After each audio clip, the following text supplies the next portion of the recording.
না, এই দেশে যদি সত্যি আইনটাও থাকতো, ইসলাম থাকলে তো সোনায় সোহাগা।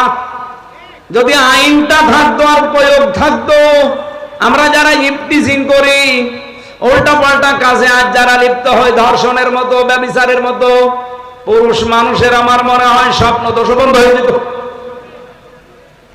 এজন্য আইন সামনে যদি আমরা ইসলাম নিয়ে আসতে পারি, পোশাকের এই আইন, যে যার ধর্ম মতো পোশাক মেনে চলবে। কোরআনে কারিমের যে নির্দেশনা দেওয়া আছে, যতটুকু আছে মেয়েদের উপরে, মুসলিম মেয়েদের উপরে, এটা প্রয়োগ করতে পারলে এর পেট থেকে আপনি দেখবেন আল্লাহওয়ালা সন্তান আল্লাহ উপহার দিচ্ছে। আব্দুল কাদের জেলানী যেই মায়ের পেটে এসেছিল, মায়ের পেট কি খোলা ছিল? বলেন বলেন। যারা দোয়া চান আমার কাছে, হুজুর দোয়া করেন ছেলে যেন আব্দুল কাদের জেলানী হয়, এমনি হবে? আব্দুল কাদের জেলানীর মায়ের মতো মা তৈরি করেন আগে। রিসা মানে সৌন্দর্য বৃদ্ধি হয়, যৌন আকর্ষণ বাড়ে। এরকম পোশাক আপনি পড়তে পারবেন আপনার স্বামী, তাছাড়া আপনার বাবার জন্যও পরা জায়েজ নেই। লিবাসুত তাকওয়া যালিকা খায়র, সবচাইতে বড় পোশাক হচ্ছে তাকওয়ার পোশাক। তাকওয়ার পোশাক কি? আল্লাহর বিধান মানা, নিষেধ ছেড়ে দেওয়া, এটার নাম তাকওয়ার পোশাক। 2 নম্বরে, যেখানে আল্লাহ যে আদেশ দিয়েছে ওই আদেশ সঠিকভাবে পালন করার নাম হচ্ছে তাকওয়ার পোশাক।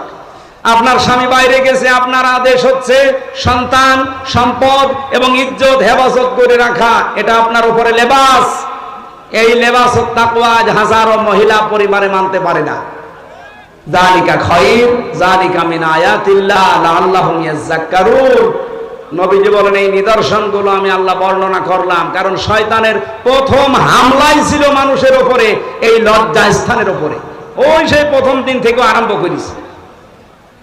ইয়া বানি আদম লা ইফতিনান্নাকুমুশ শাইতান, হে বানি আদম সন্তানেরা, শয়তান যেন তোমাদেরকে ধোঁকায় ফেলে না দেয়, প্রতারণা না করে তোমাদের সাথে।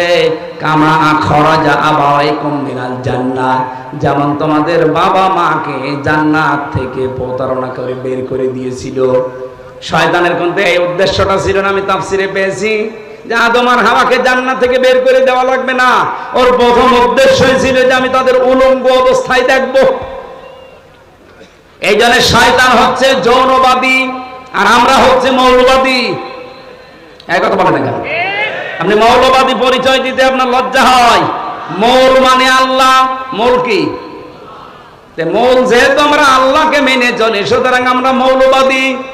যারা এই ঘোষণা দেয় যে মৌলবাদীর ঠিকানা এ বাংলায় হবে না,